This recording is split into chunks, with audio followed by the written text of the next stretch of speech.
제가 신학교 다닐 때인데요. 어느 유명한 목사님이, 그분은 이제 저희 교회에 와서도 한번 설교하신 적이 있는데, 유명한 목사님이 오셔서 이런 말씀을 하시더라고요. 자기 교회에 부목사들이 여러 명 있는데 그 중에 굉장히 설교를 잘하고 또 본인이 설교를 잘한다고 아주 자랑하고 다니는 목사가 있었대요. 그래서 이제 이 목사님이 보다 못해서 주일 설교를 시켰답니다. 한 주가 지났어요. 아주 잘했습니다. 두 주가 지났습니다. 아주 잘했어요. 3주부터 조금 이상해지기 시작하더니 4주째 되니까 이 부목사님이 담임 목사님한테 와서 무릎을 꿇고, 목사님 살려주십시오. 저는 여기까지인 것 같습니다. 더 이상은 못하겠습니다. 이랬다는 거예요. 그래서 설교 잘한다고 까불지 마라. 이게 이제 신학교에 와서 우리 목사님이 특강을 해주신 것인데요. 저는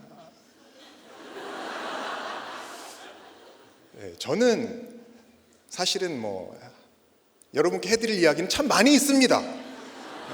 아직 떨어지지 않았어요. 아직 떨어지지 않았습니다. 그러나 저는 지난 한 주를 너무 힘들게 보냈어요. 어깨에 막 담까지 생기더라고요. 제가 이런 거 잘 안 오거든요.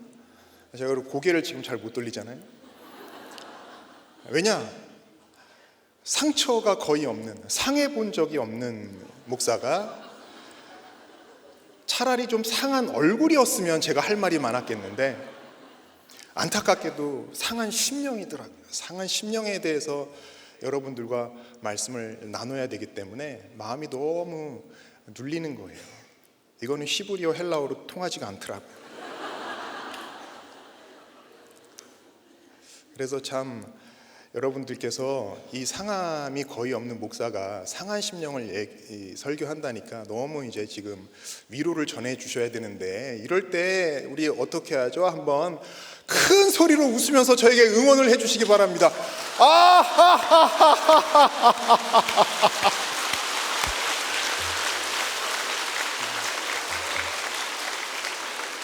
이 웃음의 뜻을 아시겠죠? 너무 기가 막히기도 하고 불쌍하기도 하고 긍휼히 여겨주시기 바랍니다. 그러나 저는 오늘 또 담대하게 말씀을 전할 수 있는데요. 이건 왜 그러느냐? 제가 뭘 알아서 그러는 것이 아니라 우리 교회 역사에 우리 성경책을 우리가 묵상하잖아요. 우리가 큐티를 합니다. 그런데 큐티에 대해서 이렇게 비판을 하는 사람들이 가끔 있더라고요. 네가 다윗이냐? 네가 예레미야냐? 네가 예수님이냐? 네가 바울이냐? 왜 그 본문을 그렇게 해석하니? 이런 비판하는 사람들이 있어요. 근데 이제 이런 분들이 뭔가를 좀 아시는 것처럼 말씀을 하시는데, 이분들은 신학 교과서의 그 한 앞에 2페이지 정도까지밖에 안 보신 것이고요. 한 300페이지 넘게 이렇게 가면 굉장히 잊혀졌지만 중요한 성경 해석의, 성경 묵상의 교리가 있거든요. 이걸 유식한 말로 토투스 크리스투스라고 합니다. 제가 얼마나 부담이 되는지 아시겠죠? 막 이런 비기까지 지금 꺼내서 여러분들한테 말씀을 드릴 정도로 The Whole Christ라고 그래요. The Whole Christ, Totus Christus. 이건 라틴어예요. 전체 그리스도 한 분, 온전한 그리스도라는 거예요. 이게 뭐냐? 그리스도께서 교회의 머리시잖아요. 우리의 머리시잖아요. 그리고 우리는 그리스도의 몸이에요. 몸과 머리가 합해서 온전한 사람이 된다는 건데, 그래서 우리 한 사람 한 사람이 다 온전한 그리스도를 이루는 그리스도의 지체라는 거예요. 자, 그래서 성경에 여러 저자들이 나오고 여러 화자들이 나오는데, 이들이 하는 이야기는 개인의 스토리요, 개인의 구원의 간증이기도 하지만 그것은 동시에 저자이신 하나님의 이야기이기도 하고 예수님의 이야기이기도 하고, 나아가서 거기에 속해 있는 우리 모두의 이야기다. 그래서 오늘 상한 심령 본문, 이 본문이 또 어마어마한 본문이잖아요. 신학적으로도 성경적으로도 교회사적으로도 중요할 뿐만 아니라 특히나 구속사적으로 말씀을 묵상하는 우리들 교회에 있어서는 이 다윗의 분수령적인 회개가 얼마나 엄청난 말씀이에요. 그래서 사실 제가 솔직히 말씀드리면 오늘 본문은 좀 피해야 되겠다, 다른 본문으로 해야 되겠다, 이제 이런 생각까지 할 정도로 너무 중요하기 때문에 이제 제가 전할 자격이 없다는 게 너무 깨달아져서 부담이 되었지만, 그러나 지금 말씀드린 그 토투스 크리스투스에 의해서 상처를 많이 받으시고 또 상한 심령으로 이 자리에 오신 우리들 교회 성도님들이 계시기 때문에 제가 여러분의 힘입어서, 여러분의 그 삶에 힘입고 적용에 힘입어서 이 말씀을 전하는 것이고요. 그리고 제가 또 가만 생각을 해보니까 또 다 그렇게 상한 심령이시지는 않을 것 같더라고요.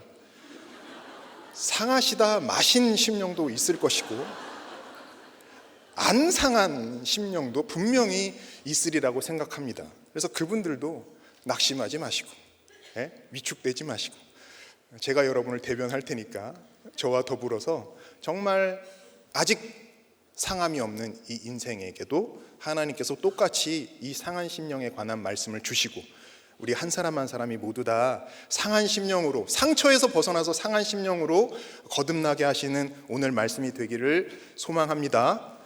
자, 상한 심령이 무엇일까? 오늘 말씀을 통해서 함께 살펴보겠는데요. 상한 심령은 첫 번째로 새로운 피조물입니다. 10절 11절 같이 한 목소리로 읽겠습니다. 하나님이여 내 속에 정한 마음을 창조하시고 내 안에 정직한 영을 새롭게 하소서. 나를 주 앞에서 쫓아내지 마시며 주의 성령을 내게서 거두지 마소서. 자, 믿음의 사람 다윗도 백전백승을 거두면서 마음이 편안해지니까 바로 타락했어요. 충성된 장수 우리아의 아내를 빼앗고, 밧세바를 빼앗고 그 장수 우리아를 또한 전장에서 죽게 했습니다. 그 1년 동안 이 다윗은 그 죄를 덮어두고 거기에 대해서 침묵했어요. 성경에 아무 기록이 없습니다. 그러던 어느 날 나단 선지자가 다윗을 찾아왔어요. 그리고는 다윗의 죄를 정면으로 지적합니다. 당신이 그 사람이라. 당시 다윗은 여전히 강력한 왕이었습니다. 왕권이 가장 강할 때였어요. 승리를 거듭했기 때문이죠. 선지자의 고발에 얼마든지 그건 사실이 아니야, 그건 가짜 뉴스야 라고 발뺌할 수 있었습니다. 그리고 그건 내 의도가 아니었어, 내가 유혹을 당한 거야, 아이 부하들이 과잉 충성한 거라고, 그거 나 모르는 일이야, 나랑 상관없는 일이야, 이렇게 변명을 잔뜩 늘어놓으면서 회피할 수 있었습니다. 언론도 조작하고 또 뻔뻔스럽게 아무 일 없었다는 듯이 그 일을 뭉개고 갈 수 있었습니다. 하지만 다윗은 나단의 그 직격탄을 듣자마자 곧장 그 자리에서 무릎을 꿇고 고백합니다. 내가 여호와께 죄를 범하였노라. 이 한마디로 다윗은 그야말로 공식 범죄자가 되고 말았어요. 전국에 소문이 다 나서 온 나라가 소용돌이에 빠지고 말았습니다. 요즘 같으면 어땠을까요? 왕좌에서 내려왔어야만 했을 거예요. 그 땅에서 살아남을 수가 없었을 것입니다. 하지만 다윗은 기름 부음 받은 그 자리를 떠나지 않았어요. 왕의 자리를 끝까지 지켰습니다. 죄에 대한 책임을 피하지 않았어요. 책임을 지고 또 수치와 조롱과 하나님의 징벌을 받는 길을 택했습니다. 어떻게 다윗이 이럴 수 있었을까요? 그가 믿음이 많아서일까요? 그가 준비를 잘해서일까요? 그가 힘이 있어서일까요? 그것은 그가 이 밧세바 사건 통해서 또 나단의 그 훈계를 통해서 분수령적인 회개를 했기 때문입니다. 이 회개의 기도가 오늘 본문인 시편 51편인 것이고요. 특히 우리가 오늘 설교에서는 읽지 않았지만 아침에 여러분들 큐티 하신 것처럼 1절부터 9절에 집중되어 있어요. 다윗이 회개하면서 깨달은 그 가장 중요한 것 한 가지가 있다면 무엇일까요? 그것은 바로 다윗이 날 때부터 죄인이라는 것을 깨달은 것입니다. 나는 이 밧세바 사건을 저질렀기 때문에 내가 어쩌다가 재수가 없어서 죄인이 된 것이 아니라 나는 어머니의 태중에서부터 죄인이다. 어머니가 죄 중에 나를 잉태하셨다. 원래부터 나는 죄인이었다라는 것을 깨달은 것이 가장 큰 깨달음이었어요. 그렇기 때문에 다윗은 이렇게 오늘 본문에서 기도합니다. 내 속에 정한 마음을 창조하시고 내 안에 정직한 영을 새롭게 하소서. 여기서 중요한 단어가 창조하시고 그리고 새롭게 하소서예요. 창조는 그냥 뭔가를 만들어내는 것이 아니에요. 무에서부터 유를 새롭게 만들어내는 것이고, 또 새롭게 하신다는 것은 이전에 없던 완전히 전혀 새로운 것을, 전혀 새로운 차원의 것을 만들어내는 것입니다. 그래서 창조나 새롭게 하는 것이나 다 하나님만이 하실 수 있는 거예요. 무슨 뜻입니까? 다윗은 자기 안에는 깨끗하고 정직하게 될 가능성이 0.00000000001%도 없다는 것을 인정하고 고백한 거예요. 자신은 그저 더러울 뿐이고, 자신은 그저 꼬이고 또 꼬여서 절대로 정한 마음, 또 정직한 영을 스스로 만들어낼 수 없는 존재라는 것을 인정한 것입니다. 그래서 다윗의 이 기도는요, 자기 자신에 대한 절대적인 절망을 담고 있는 거예요. 바로 이 절대적 절망이 상한 심령입니다. 여러분, 상한 심령은 그냥 상처받은 마음에 불과한 게 아니에요. 상심이 아닙니다. 상한 심령은 산산조각난, 완전히 부서지고 무너진 영이라는 거예요. 이걸 그릇에 한번 비유해 볼까요? 우리가 상처받은 마음, 상처 입은 영혼, 뭐 이런 표현 우리 많이 쓰잖아요. 요새 뭐 상처, 힐링, 뭐 이런 콘텐츠가 어딜 가나 우리가 이제 볼 수 있는데, 이 상처 입은 영혼, 상처받은 마음이라는 것은요, 그릇에 비유하자면 금이 많이 간 그릇이에요. 조각조각 다 깨졌지만은 그것을 어렵게 본드로, 접착제로 딱 붙여놓은, 그래서 그릇의 형태는 유지하고 있는, 그렇지만 거기에 많은 상처가 있고 흠이 있고 금이 가 있는, 그것이 이제 우리의 상처받은 마음일 거예요. 그러나 상한 심령, 오늘의 주제인 이 상한 심령은요, 그냥 그렇게 금이 가 있는 정도의 그릇이 아니라 완전히 부서져서, 그 조각조각조차 완전히 뭉개져서 으스러져서 다 가루가 되어버린 그 상태, 그 절망적인 상태에 있는 것입니다. 근데 여기 이 절망의 상태에서 끝나면 오늘 또 상한 심령이라고 이렇게 하나님께서 내놓으시지 않으셨을 것 같아요. 이 절대적 절망, 가루만 남아있는 이 상태의 그릇이지만 이것을 누군가가 다시 그 가루들을 모아서 잘 반죽을 해서 전혀 새로운 그릇으로 빚어가고 있는, 그래서 아직 완성은 되지 않았지만 여전히 제작하고 있는, 다시 형성해내고 있는 그 상태에 있는 그릇, 이것이 바로 상한 심령이에요. 그 그릇을 만드시는 분이 누구예요? 바로 하나님이십니다. 하나님께서 창조해 가시는 것이고 하나님께서 새롭게 해주시는 거예요. 그래서 상한 심령은 우리가 이 세상 살면서 많은 상처를 받는다고 자동으로 되는 것이 아닙니다. 상한 심령은 상처 많은 우리 인생의 비참한 최종 결과물에 불과한 것이 아니에요. 상한 심령은 하나님께서 창조하시는 새로운 피조물인 것입니다. 오늘 크고 작은 상처를 넘어서서 자신의 죄와 연약함 때문에 절망하고 계신 분이 계십니까? 또는 아직 그런 죄 자체가 보이지 않고 아직 그런 상처를 경험해 보지 않아서 이 말씀을 읽을 때 참 거리가 느껴지고 깨달아지지 않는 그 자신에 대해서 또한 다른 방향으로, 다른 모습으로 절망하고 낙심하신 분이 계십니까? 그렇게 절망하고 낙심하는 것 자체가 이미 하나님의 새로운 피조물의 증거라는 것을 믿으시기를 바랍니다. 성령께서 우리 안에 거하시기 때문에, 우리가 다 상처가 많고 아직 상처도 경험해보지 않은 정도의 그런 미천한 수준이지만, 그러나 우리가 죄악에 대해서 맞서 싸워야 되겠다는 생각을 하고 우리의 악한 생각에 대해서 갈등을 하고 고민을 하고 내가 이렇게 해서는 안 되겠다라는 생각이 든다면 그것이, 그 갈등이 곧 성령께서 우리 안에, 내 안에 거하신다는 증거인 거예요.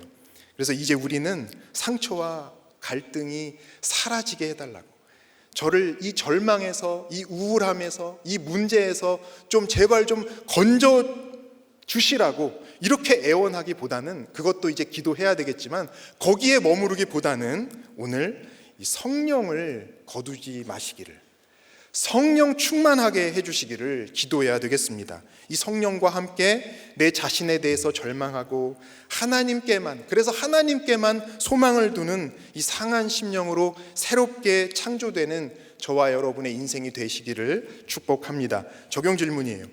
요즘 내 자신에 대해서 실망하고 절망하는 일은 무엇입니까?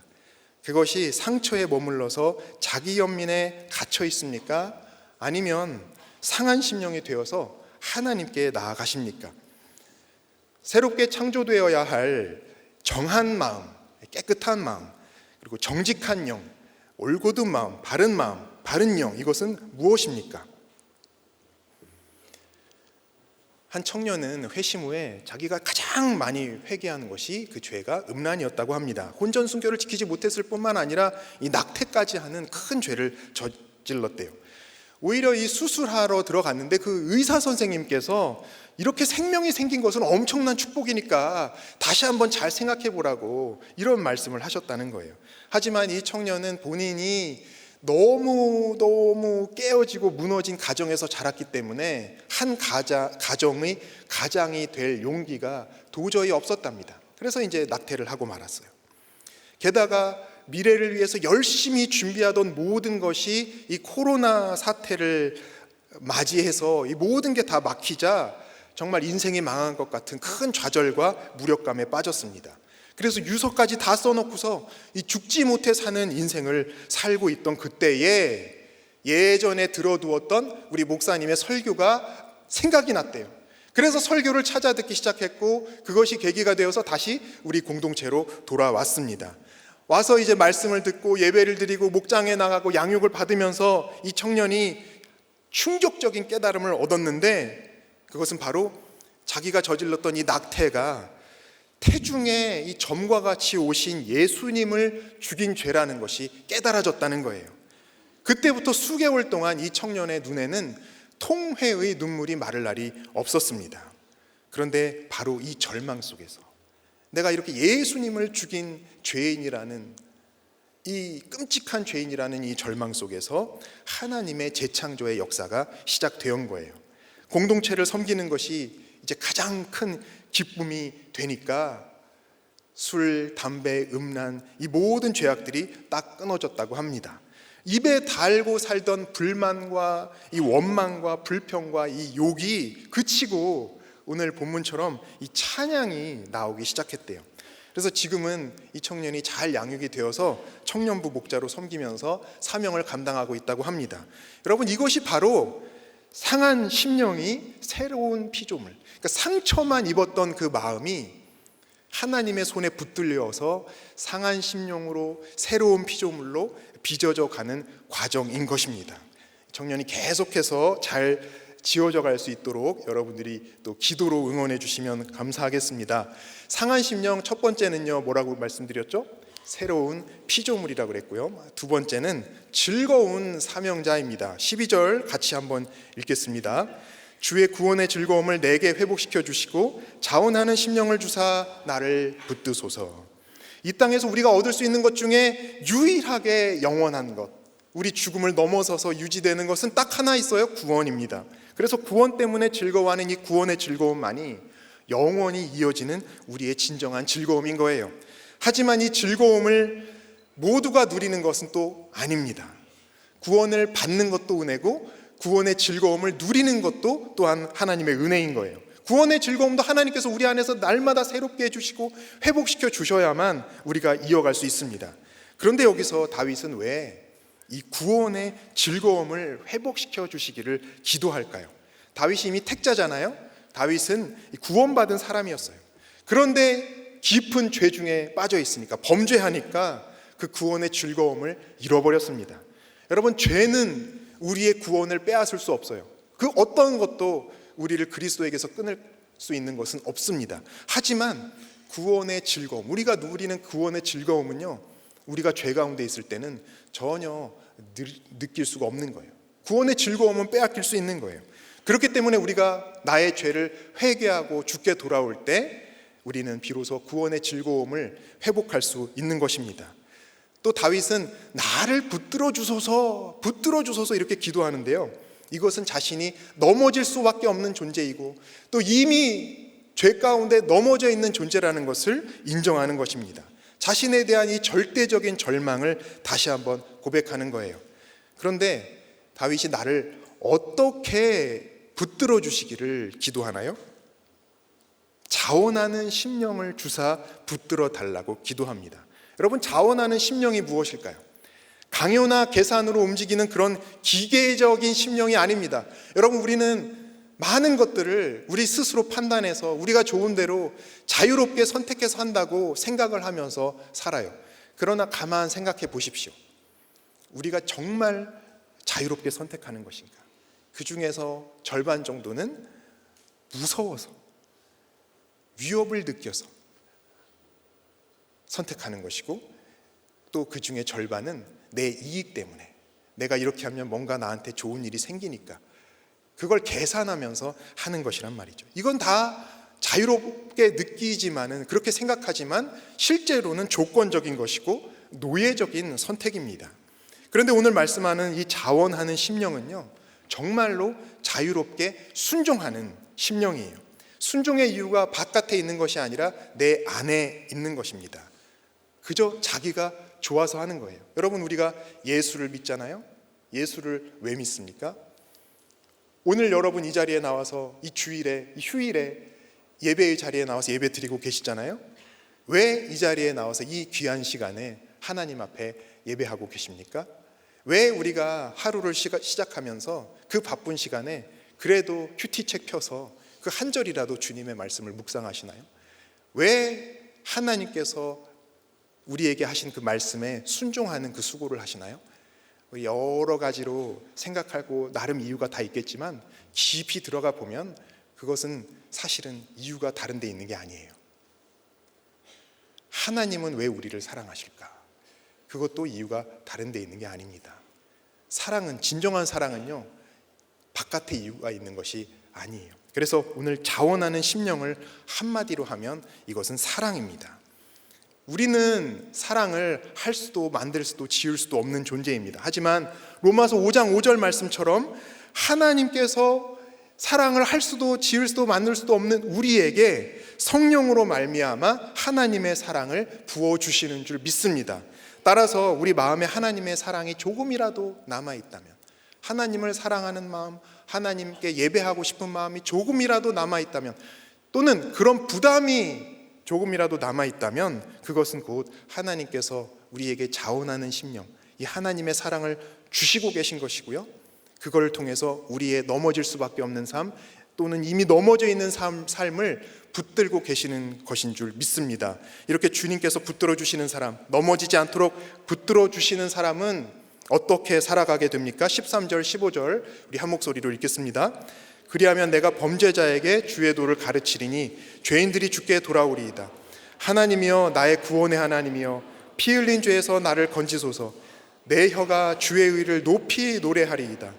주여, 내 입술을 열어주소서. 내 입이 주를 찬송하여 전파하리이다.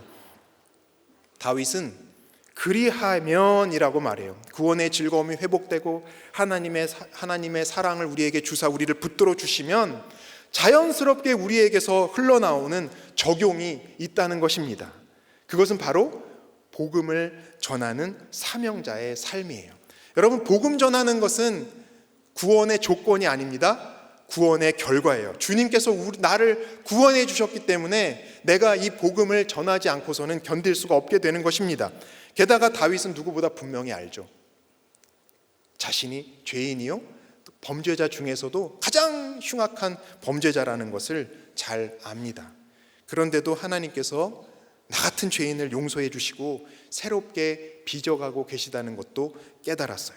그렇기 때문에 이제 이 다윗은 담대히 고백하는 거예요. 죄인은 죽어야 된다가 아니라, 죄인은 심판받고 끝나야 된다는 것이 아니라, 죄인은 주께 돌아와야 된다. 주께 돌아오리다, 이렇게 기도하잖아요.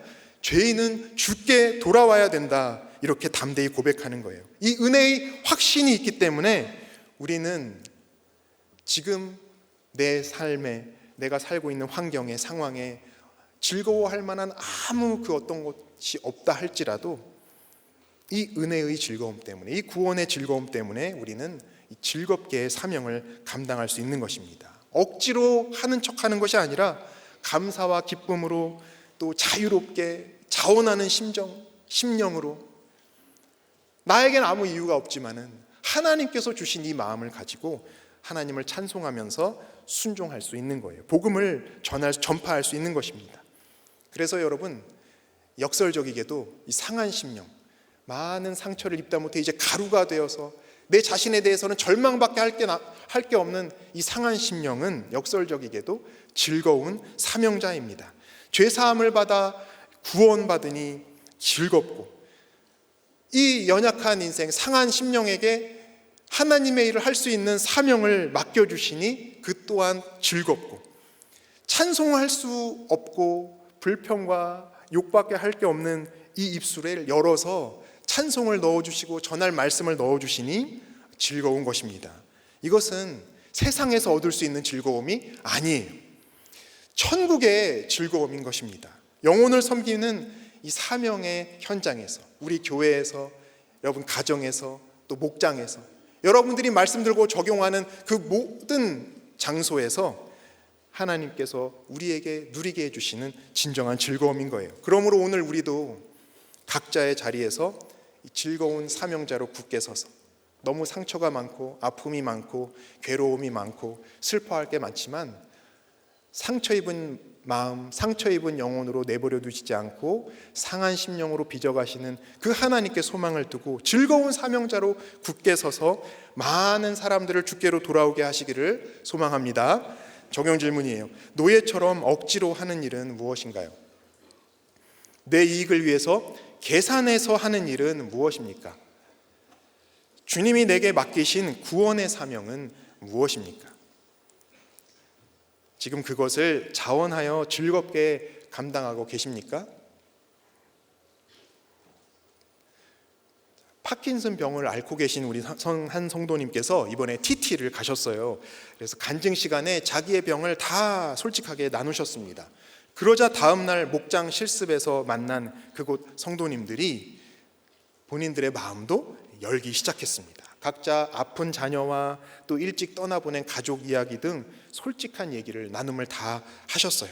그런데 이제 목장이 끝날 때 놀라운 일이 일어났습니다. 만난 지 불과 얼마 안 된, 몇 시간 안 된 이 분들과 서로 안고서 펑펑 울며, 이제 다 나눴잖아요, 고난들을. 펑펑 울면서 서로 위로를 주고받았다는 거예요. 세상에서는 있을 수 없는, 불과 만난 지 한두 시간밖에 안 된 이분들이 서로 끌어안고 위로해주고 울고 하는 이런 놀라운 경험을 하면서 이 성도님이 이렇게 고백을 하셨습니다. 고난이야말로 모든 장벽을 허무는 만국 공통어임을 확인했습니다. 고난이 모든 장벽을 허무는 만국 공통어라는 것을 깨달으셨다는 거예요.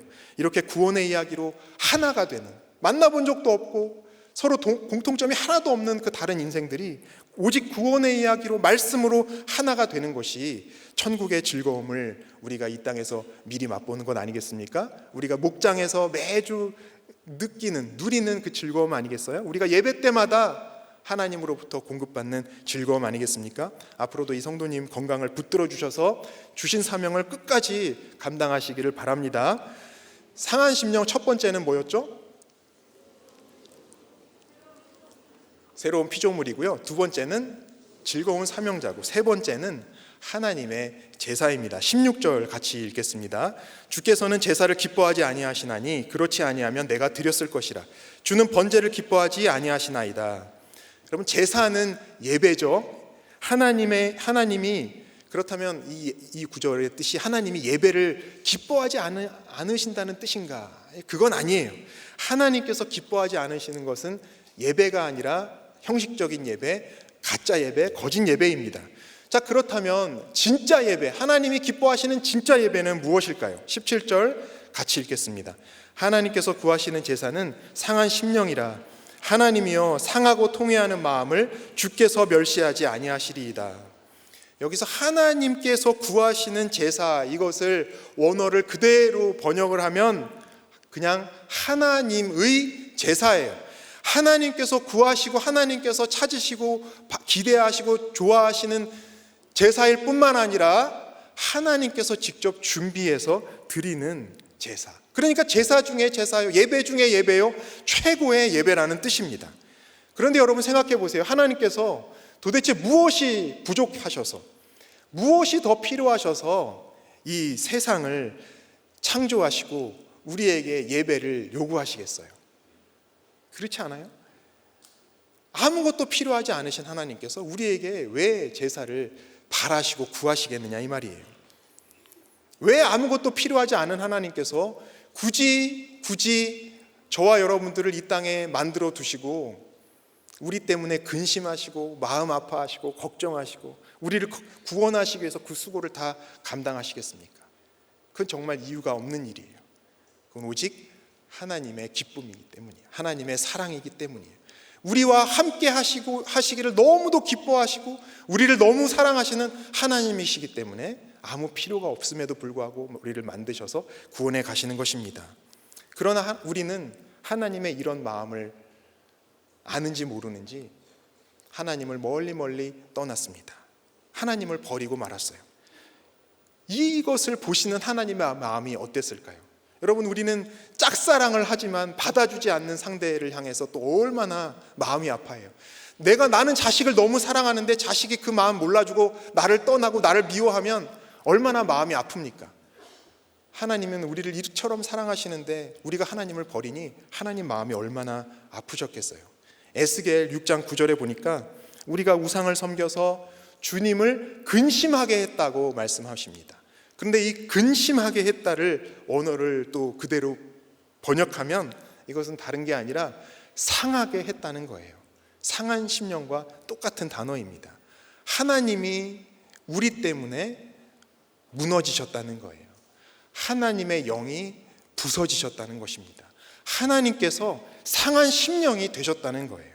아무것도 필요하지 않으시고 완전하신 하나님께서 비참한 상한 심령이 되셨다는 것입니다. 이것은 그야말로 엄청난 사랑인 것이죠. 근데 여러분, 우리는 상처 조금만 받아도 어떻습니까? 싫은 소리 조금만 들어도 어때요? 부셔버릴 거야. 내가 이거 잊지 않을 거야. 가만두지 않을 거야. 내가 이 하나 받은 거 10개로 갚아줄 거야. 우린 다 이러잖아요. 그런데 하나님께서 우리 때문에 이 말도 안 되는 상함을 겪으셨는데 이것을 겪으시면서 하나님께서 내리신 결정이 뭐예요? 부셔버릴 거야, 없애버릴 거야, 이걸 하신 것이 아니라 살려야 되겠다. 내가 저것들 살려야 되겠다. 구원해야 되겠다. 이 결정을 하셨습니다. 그래서 점처럼 작아지셔서 이 땅에 오셨어요. 십자가에 죽기까지 복종하셨습니다. 그리고 십자가에서 말 그대로 부서지셨어요. 그 몸이 부서지시고 그 영혼이 부서지셨습니다. 그 상함을 다 당하시면서 우리가 당해야 될 그 모든 상함들을 주님이 대신 다 받아주신 거예요. 그리고 지금은 성령으로 우리 안에 거하시면서 상처투성이인 우리 인생을 상한 심령으로 새롭게 빚어 가십니다. 우리가 알지 못하고 또 깨닫지 못하는 이 상처까지도, 아픔까지도 우리 안에 거하시는 성령께서 대신 탄식해 주시면서, 대신 신음해 주시면서, 대신 아파하시면서 우리를 상한 심령으로 빚어 가시는 거예요. 하나님께서 친히 상한 심령이 되어서 우리를 끝까지 구원해 가십니다. 그래서 로마서 12장 1절 말씀처럼 우리가 하나님께 드릴 수 있는 최고의 예배는 다른 것이 아니라 우리의 몸입니다. 우리의 존재 자체요, 우리의 삶 자체예요. 하나님께서 기뻐하시는 것은요, 멀쩡한 사람이 아니에요. 저처럼 상처 별로 없는 사람, 상하다 만 사람, 안 상한 사람, 이런 것을 하나님께서 구하시는 것이 아닙니다. 하나님께서 가장 기뻐하시는 것은 상한 심령이에요. 다윗은 상한 심령을 다시 상하고 통회하는 마음이라고 표현합니다. 통회하는, 깊이 뉘우치고 깊이 회개한다는 뜻인데, 이것을 또 원어로 보면 원래 단어는 뭐냐면 완전히 뭉개져서 가루가 되었다는 뜻이에요. 완전히 뭉개져서, 부서지고 무너지다 못해서 완전히 뭉개져서 가루가 되어버린 그 심령, 이 상하고 통회하는 마음. 제사 중에 제사인 하나님의 제사, 하나님께서 가장 기쁘게 받으시고 심지어 하나님께서 친히 준비해서 드리시는 이 하나님의 제사는요, 다른 것이 아니라 부서지고 무너져서 가루처럼 으스러진 우리의 상한 심령입니다. 진짜 예배는 이처럼 부서지고 으스러진 상한 심령으로 주님 앞에 나아가는 거예요. 주님을 의지하는 것입니다. 나한테 소망을 두려고 하지 말고, 나에게서 기대를 찾지 말고, 내가 뭔가를 극복해 보려고 하는 것이 아니라 하나님을 의지하고 하나님께 기도하고 하나님께 기대하면서 하나님을 의지하며 나아가는 거예요. 두 손을 높이 들고서 주님, 저를 좀 살려주세요. 주님, 저를 좀 도와주세요. 주님, 저를 좀 구원해 주세요. 저를 좀 붙들어 주세요. 이렇게 하나님 앞에 두 손 들고 나아가는 것입니다. 여러분, 우리는 정말 폭삭 다 망한 인생이에요. 다 부서진 인생입니다. 가루처럼 뭉개져 가고 있는, 정말 후패해 가는 그런 인생입니다. 그렇기 때문에 우리는 주님을 의지할 수밖에 없는 거예요. 주님께서 다시 그 가루들을 모아서, 우리의 삶을 모아서 새롭게 창조해 주셔야만, 또 즐거운 사명자로 세워 주셔야만, 또 우리의 삶을, 우리 연약하고 부족한 삶이지만 주님께서 기쁘게 받아 주셔야만 하루라도 살아갈 수 있습니다. 그러면 우리 주님은, 우리가 이렇게 두 팔 벌리고 주님 앞에 천부여 의지가 없어서 주님께 나옵니다. 주님께 나아갈 때 주님은 상한 심령이라고 절대 멸시하지 않으세요. 오히려 그 상한 심령을 더 기쁘게 여기시고 두 팔 벌려 안아주시는 줄 믿습니다. 여러분, 오늘 마음의 깊은 상처 때문에 힘드십니까? 너무 큰 문제에 눌려서 그 무게가 견디기가 힘들어서 아프십니까? 여러분, 그것은 버림받는 사건이 아니에요. 하나님이 여러분을 버리신 것이 아닙니다. 그것은 오히려 여러분을 하나님이 기뻐하시는 최고의 산 제물로 빚어가시는 하나님의 창조 사역인 거예요. 그러므로 오늘 상처 입은 모습 그대로 하나님의 말씀 앞에 섭시다. 상처 때문에 억울하고 분하고, 그러면서도 아직도 깨닫지 못하고 원망하고 불평하고 하나님을 온전히 믿고 의지하지 못하는 내 자신에 대해서 절망하십니까? 그렇게 우리 자신을 더 무너뜨리고 으스러뜨리고 부서뜨리십시다. 이것은 여러분 자학이 아니에요. 이것은 우리를 우울하게 만드는 것이 아닙니다. 이것은 성령께서 우리를 가루로 만들어서 하나님의 상한 심령으로, 하나님이 기쁘게 받으신 하나님 심령으로 새롭게 만들어 가시는 그 창조 사역에 우리의 손을 올려서 성령과 동역하는 거예요. 그 거룩한 사역에 동참하는 것인 줄 믿습니다. 이렇게 할 때 우리 자신이 상한 심령이 되어서 하나님을 기쁘시게 하고 또 가족과 이웃을 하나님께로 인도할 줄 믿습니다. 적용 질문이에요. 예배를 어떤 마음으로 드리십니까? 나는 온전한 심령입니까? 상처 입기만 한 심령입니까? 아니면 상한 심령입니까?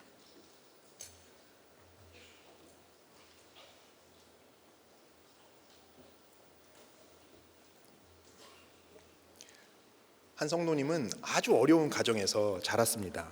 그래서 결혼하면 고생 끝 행복 시작일 줄 알았는데 시댁살이가 더 힘들었다고 그래요. 결혼 전에는 그렇게 자상하고 따뜻하게 해주었던 남편이 결혼하고 나니까 그냥 시댁편에 딱 서가지고 이 욕방언을 해대는데, 정말 친정아버지의 그 욕 레벨을 훨씬 뛰어넘는 욕을 남편으로부터 들었다는 거예요. 창자로 줄넘기를 한다, 뭐 이런 욕이 있다고. 결국 이분은 그 시댁 고난을 참지 못하고 당편의 욕방언을 참지 못하고 가출했습니다. 그런데 이제 나가서 또 다른 남자도 만나고 말았어요. 그런데 그때 이제 아들이 교통사고를 당해서 머리를 크게 다쳤다는 소식을 듣고 집으로 돌아올 수밖에 없었습니다. 남편에게 이제 맞아 죽어도 나는 할 말 없다, 이런 심령으로 집으로 돌아오셨대요. 그런데 돌아온 날 놀라운 일이 일어난 거예요. 맞을 준비하고 이제 훗날 각오를 하고 들어갔는데 이 남편이 글쎄 이분에게 무릎을 꿇고 눈물로 용서를 구하면서 돌아온 아내를 안아준 거예요. 알고 보니까 이 남편이, 부인이 집 나간 사이에 예수님을 믿게 된 것이죠. 예수님을 믿게 된 거예요. 하지만 이분은 이런 은혜를 금세 잊고 남편에게 그동안 당했던 이 욕을 갚아주기라도 하듯이 괴롭혔답니다. 그러던 중에 가족들에게 암 사건, 돈 사건 등 큰 시련들이 줄줄이 닥쳤대요. 이 상처, 수많은 상처들을 당하고 나서야 이분이 깨달았다고 합니다. 자신이 돈과 남편을 우상으로 삼았던 죄인이라는 것을 좀 진작에 깨달았으면 좋았을 텐데, 많은 상처들을 입고 나서, 가족들이 많은 수고를 하고 나서 겨우겨우 깨달았다는 거예요. 이렇게 많은 사건으로 심령이 무너지고 부서지자 이런 고백이 나왔습니다. 바람피고 나밖에 몰랐던 이 최악의 아내 버리지 않고 함께 살아준, 그래서 가정을 지켜준 우리 남편이 최고고 그 남편에게 감사하고 사랑합니다. 당신이 나보다 옳습니다. 이런 고백을 했다고 해요. 여러분, 이것이 바로 상한 심령의 고백인 거예요. 그냥 상처 입은 마음으로 남았다면 이렇게 살 수 있었겠습니까? 같이 욕으로 갚아주고 같이 싸우고, 그러나 이 상처가 상한 심령이 되어서 이제 그것이 약재료가 되고 별처럼 빛나는 것이 되니까 내가 당하는 고난이 내 죄보다 훨씬 작다는 것을 깨닫고 이제 회개한 것이죠. 이런 상한 심령이야말로 하나님께서 가장 기뻐하시는 제사이자 하나님께서 친히 창조하신 피조물이고 다른 가정 또 많이 살리는 사명 감당하는 즐거운 사명자인 줄 믿습니다. 오늘 여러분도 이런 상한 심령으로 주님 앞에 나아가시기를 축복합니다. 말씀 맺겠습니다. 상한 심령은 새로운 피조물이고요, 또 즐거운 사명자고 하나님의 제사예요. 주님은 건강한 자가 아니라 아픈 자를 찾아서 이 땅에 오셨습니다. 아무것도 잘못 없는, 흠 없는 영혼을 찾아서 오신 것이 아니라 무너지고 부서지고 흠 있고 완전히 깨어져서 상한 심령을 찾아서 이 땅에 오셨어요. 그리고 우리를 새로운 피조물로 갖고 가기를 기뻐하십니다. 그러니 오늘 상처 입고 다치고 눌리고 억눌린 그 모습 그대로, 있는 모습 그대로 주님 앞에 나아가십시다. 두 손을 들고 상한 심령으로 주님 앞에 나아갈 때 우리 주님이 기쁘게 받아주시고 안아주시고 즐거운 사명자로, 하나님의 제사로 만들어 가실 줄 믿습니다. 찬양하겠습니다. 두 손 들고 찬양합니다. 다시 오실 왕 여호와께 오직 주만이 나를 다스리네.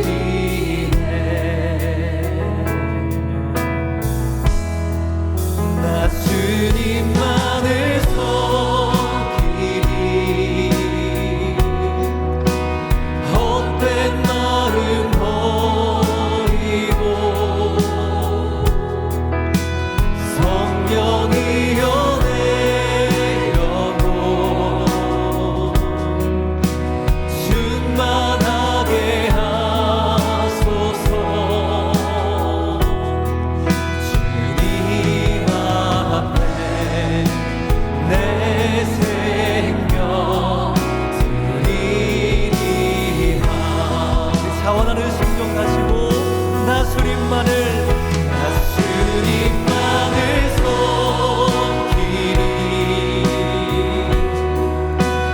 헛된 마음 버리고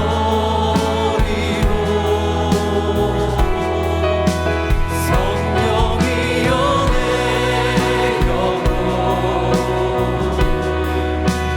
충만하게 하소서.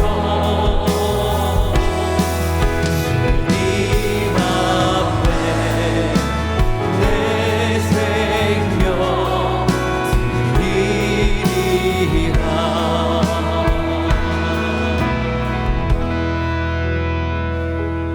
여러분, 우리가 많은 상처 때문에 자기 연민에 갇혀있는 우리의 이 모습조차 이 시간 주님께 올려드리기를 원합니다. 내 모습 그대로 받으시는 하나님께 우리 마음속 깊은 두려움과 모든 상처를 고백하면서 이 시간 기도합시다. 그리고 우리의 상처 입은 이 마음이 이제는 주님 앞에서 상한 심령으로 새롭게 창조되게 해주시기를 우리 함께 기도합시다. 우리의 상한 마음을 치료할 수 있는 길은 성령 충만밖에 없어요. 구하는 자에게 성령을 주시겠다고 약속하여 주셨습니다. 오늘 말씀처럼 성령을 거두질 말아주시기를, 오히려 성령 충만하게 해주시기를 기도합시다. 시간 성령의 불을 내려 주시옵소서. 아멘. 성령의 세례를 받게 하여 주시옵소서. 아멘. 성령의 방언도 허락하여 주시옵소서. 아멘. 함께 간절히 기도합시다. 교회와 나라를 위해서 다 함께 주여 한번 부르시고 기도하시겠습니다. 주여.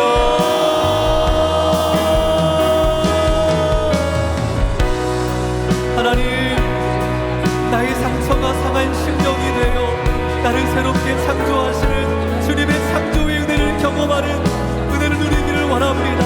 하나님, 오늘도 말씀하여 주시고 함께하여 주셔서 내게서 성령을 얻으지 마시고 성령께서 정한 마음과 정직한 영을 새롭게 창조하시도록 있는 모습 그대로 나의 연약함과 나의 모든 상함과 나의 상처를 주님 앞에 내려놓게 하여 주시옵소서. 하나님, 즐거이 사명 감당하는 자들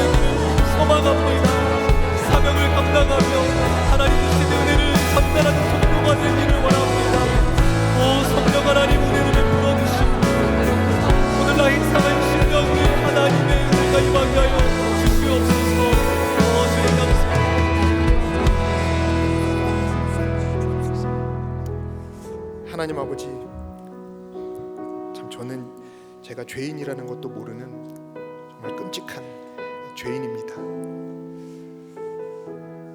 모태 목사라고 자랑할 것이 아니라 제가 이 상한 심령이라는 말씀 앞에 서니까 정말 모태 죄인이라는 거 주님 앞에 고백할 수밖에 없습니다. 하나님 아버지, 이렇게 멀쩡한 심령처럼 서 있는 것처럼 보이지만은 제가 지금까지 한 것을 되돌아보면 죄밖에 남긴 것이 없습니다.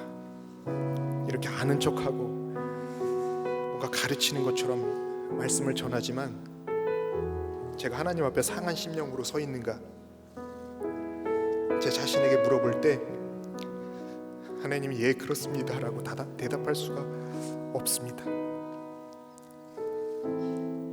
그래서 저는 저야말로 참 절망할 것밖에 없는 인생입니다. 아버지, 불쌍히 여겨 주시옵소서. 불쌍히 여겨 주시옵소서. 정말 상한 심령이 되기는커녕 저는 진짜 상처 하나 힘들어하는 완악하고 교만한 사람인데, 아버지, 정말 이제는 이 앞에 앉아 계신 주님의 사랑하는 많은 상한 심령들과 더불어서 이분들의 옷자락을 제가 잡고서 저도 이렇게 상한 심령으로 빚어져 갈 수 있도록 주여 은혜를 더하여 주시옵소서. 아멘. 주께서 저희를 구하시려고 점처럼 작아지셔서 이 땅에 오셨습니다. 십자가를 지셨습니다.